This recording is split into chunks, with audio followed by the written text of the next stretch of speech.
Hello साथीहरू, welcome to my mini blog. म चाहिँ तपाईँहरूको प्यारी कल्पना।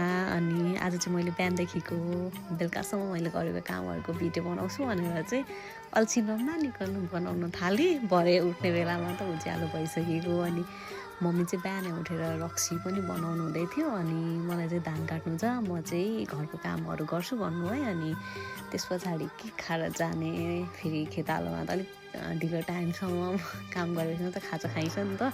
अनि त्यो भएर बेलुकाको खाना थोरै रहेछ। अनि टक्कसँगले एउटा चाउचाउ रहेछ। अनि म चाहिँ त्यही बनाउनु थालेँ। अनि यता पाक्दै गर्छ, यताउतिको भिडियोहरू पनि बनाऊँ न त होइन। अब चाहिँ गोरु बाख्रा लाइक अब कुखुरा सबै पालेका छौँ। अनि यता सुँगुर पनि छ साइडमा। अनि वरिपरिको हाम्रो घर वरिपरि चाहिँ कस्तो छ भनेर पनि म देखाउँदै अनि यता चाउचाउ पनि उमालिरहेको थिएँ। अनि साथसाथै बाबा चाहिँ गोरुलाई के घाँस दिने मतलब खोले दिएर बाबा पनि तोरी छर्ने ठाउँमा जोत्न जान लाग्नु भएको थियो।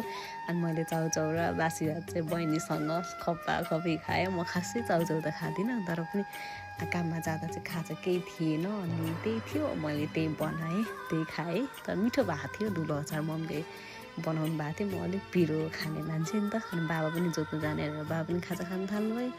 बहिनी पनि अब सँगसँगै खाजा खानु थालिन्। अनि म चाहिँ धारासमा गएँ। अनि मुखहरू अलिअलि धोएँ। बिहानै मुख धुन अल्छी मान्ने मान्छेमा चाहिँ। त्यस पछाडि चाहिँ कचिया बोकेर म भाउजू पनि ठिक्क आइपुग्नु भयो। कल्पे जाने बेला भएन भन्दै। अनि त्यस पछाडि चाहिँ भाउजू र म चाहिँ बासतिर जान थाल्यौँ। बहिनी त खाइ पो राखी है, ऊ ढिलो खान्छ नि त, सानो नि त। म चाहिँ ठुलो मान्छेले छिटो छिटो खाएर गएँ।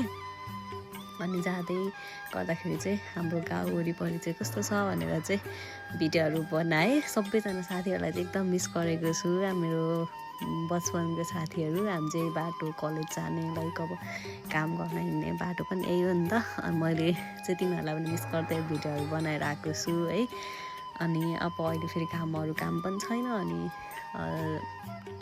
पहिला त अलि जबहरू पनि गर्थ्यो, अहिले त्यो पनि छैन नि त। अनि मेरो चाहिँ जबै अहिले त्यही खोलिरहेको छ क्या, बिहान घरको काम गर्ने।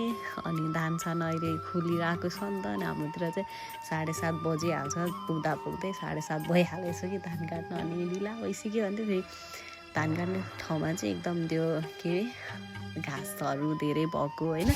अनि त्यही पनि छिटो छिटो गरेर सबैजनालाई फोन गरेर बोलायौँ। अनि भन्दै खाजा खाने बेला भएको। म चाहिँ अमिलो लभर, मलाई चाहिँ अमिलो एकदमै मनपर्छ। धान काट्न छोडिओरि कि अरू चाहिँ धान काटिरहेको, म चाहिँ गएर अमिलो पो खानु थालेको। अनि भाउजूहरूले त कराउनु हुँदै थियो, हामी चाहिँ काट्ने, तिमी चाहिँ गएर खाने भनेर।